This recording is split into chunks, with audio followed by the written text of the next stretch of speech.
Bonjour Bandeko Nanga, bonjour peuple congolais, bonjour Bandeko.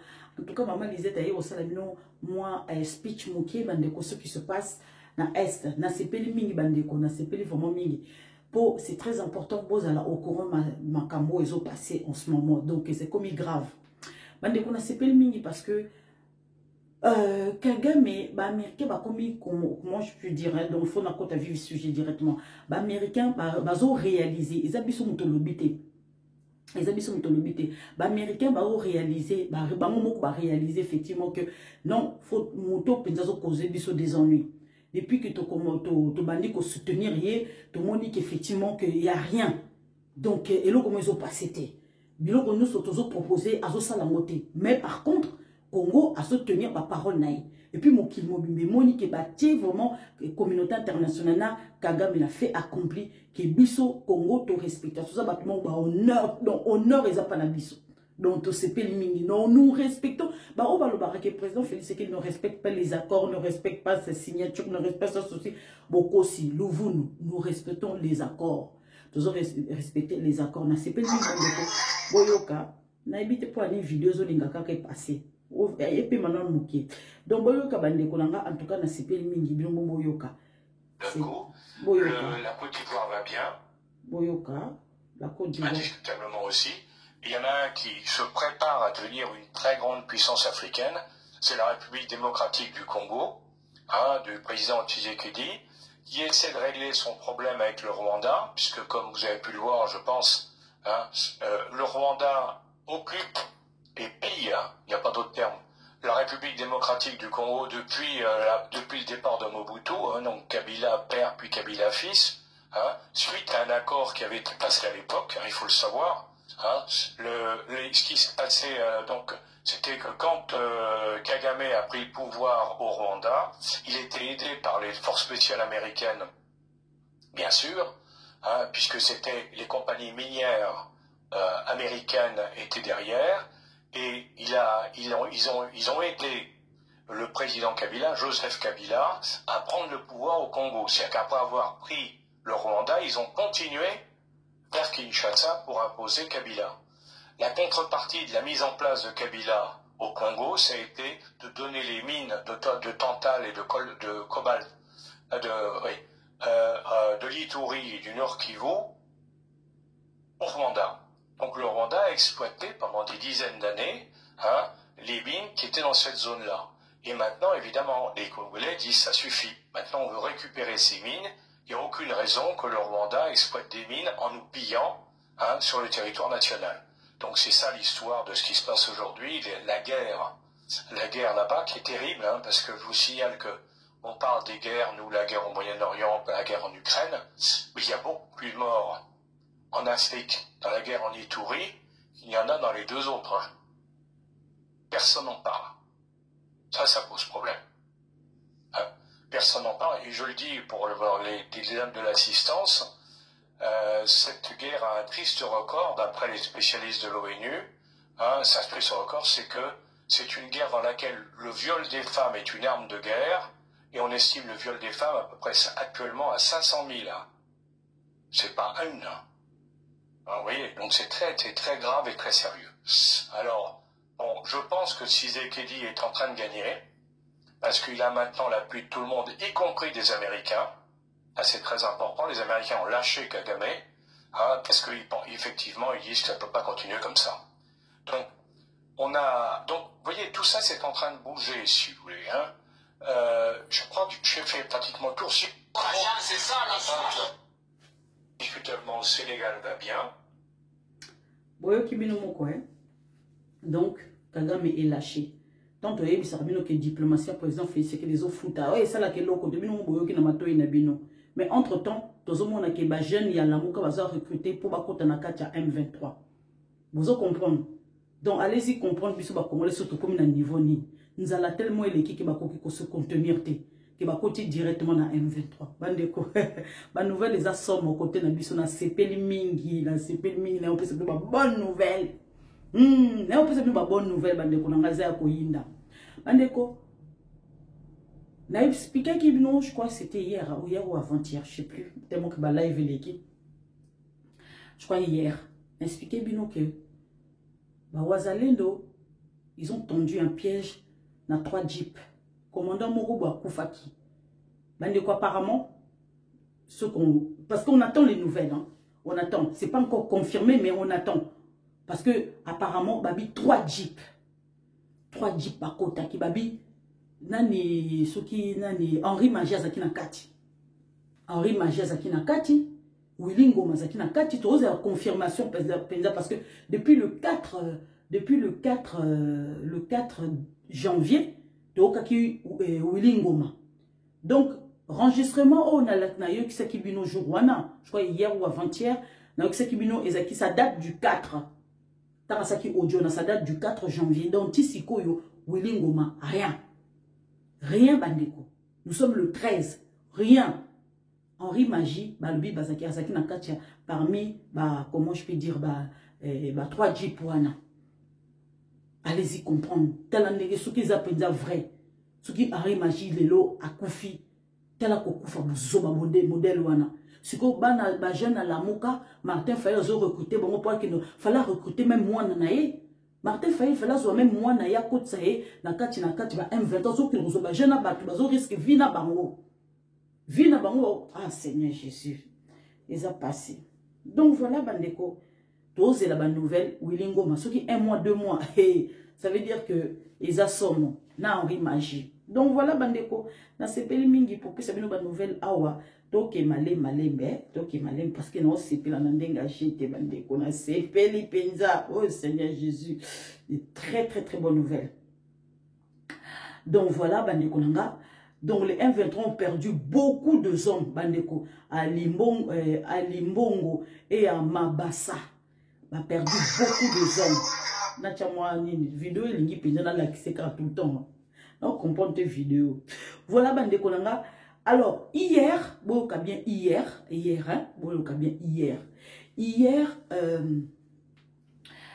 na aussi ça n'a ni cambo. Voilà, non, na banana, na ni. Na banana, pour ma bonne nouvelle, les a tellement que na aussi, puis la makasi. Na banana. Donc, Rwandais, se déguiser le col la banya Rwanda. Rwandais va se déguiser le col la banya Rwanda. Donc, tuni bango bovanda wapi ote to vanda na minembwe. Ba de ko or que ba sali ba enquête ba ko mona effectivement que ba lokuta. Ba utu ko kanga bango.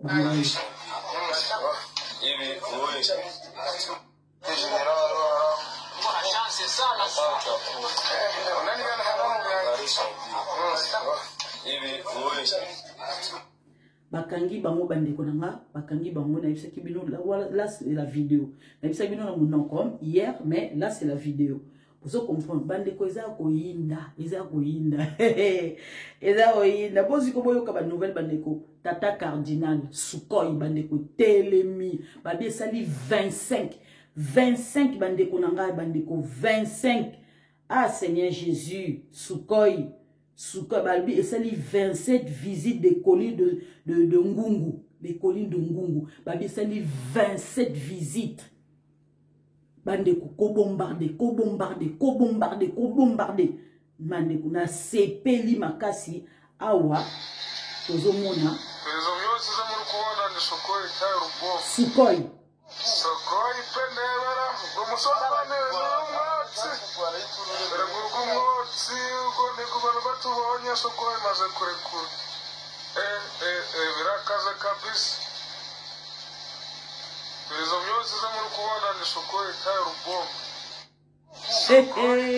Sukoy ezako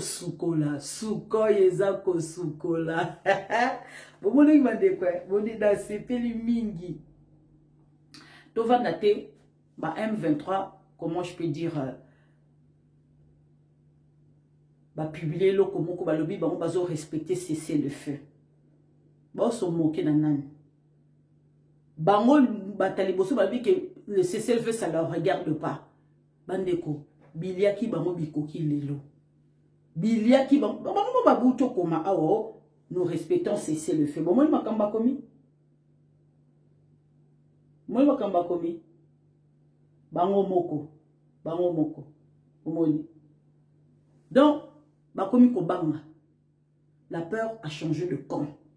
Vous comprenez? La peur a changé. Donc, ils ont live, mais ils ont déjà vidéo vite pour nous expliquer bien. Donc, voilà, parce que je suis très occupée. Donc, voilà, bandeko, bandeko, lobby, bandeko, ba FARDC, ba bombardaki, comment je peux dire, 2 drones. Il y a armée rwandaise.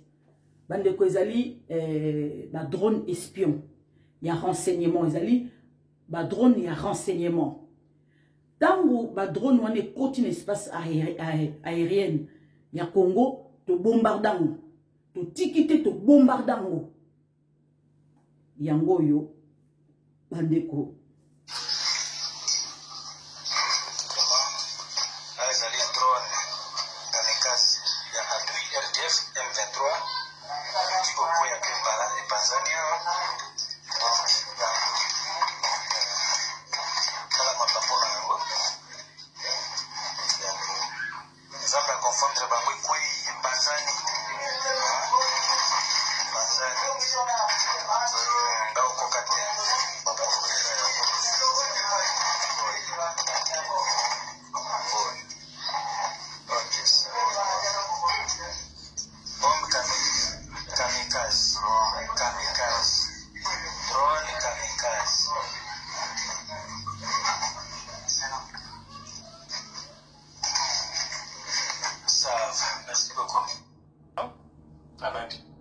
bomoni hein et là qu'on est beau soulever drone noir pour ça les drone kamikaze bobo quand on les sous vis-à-vis à bas civil bomoni hein ba confondre bango makasi ça fait que commencer guerre ezoke na kosila bande ko guerre ezoke na kosila ndenge guerre ezoke na kosila Martin Fayulu yazo recruter ba jeune mingi ba kufa na bango elongo okindo kité bande okindo kité okindo kité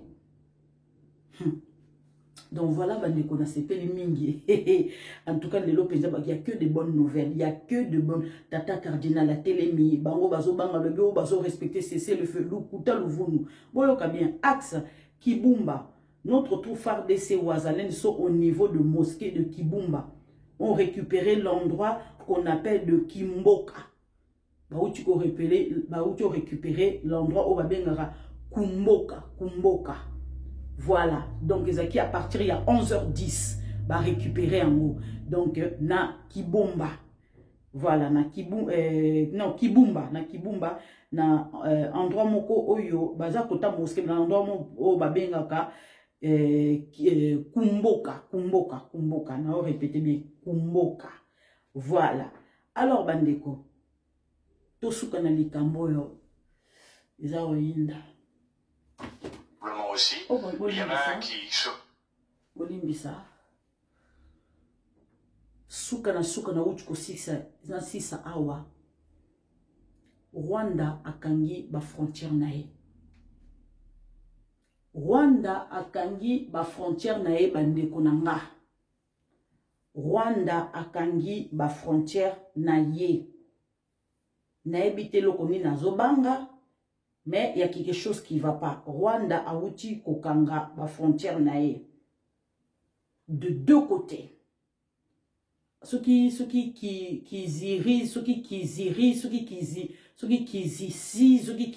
quelque chose comme ça.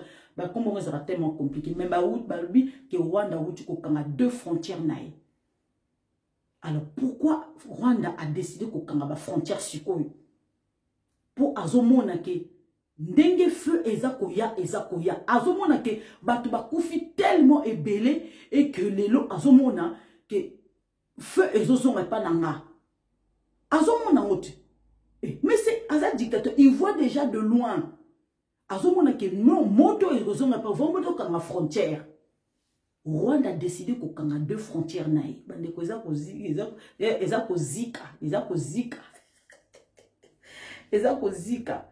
Burundi, bande konanga, plusieurs policiers militaires ont déployé ce lundi matin dans le quartier de Mwenza, dans le centre de la ville commerciale de Bujumbura. Toutes les entrées et sorties ont été gardées. Personne n'était autorisé à entrer et ne sortir. Donc, bandeko centre ya Bujumbura bandeko babi ezali comment je peux dire blindé bakangiango militaire ba policier tu rentreras pas tu sortiras pas bouclé bandeko eza koyinda kuna pe na Bujumbura parce que y a eu des infiltrés na ndenga jeté donc voilà bandeko ba nouvelle na kopesa bino voilà alors sur ce so na zumususu nakoya tout à l'heure alors bonne journée.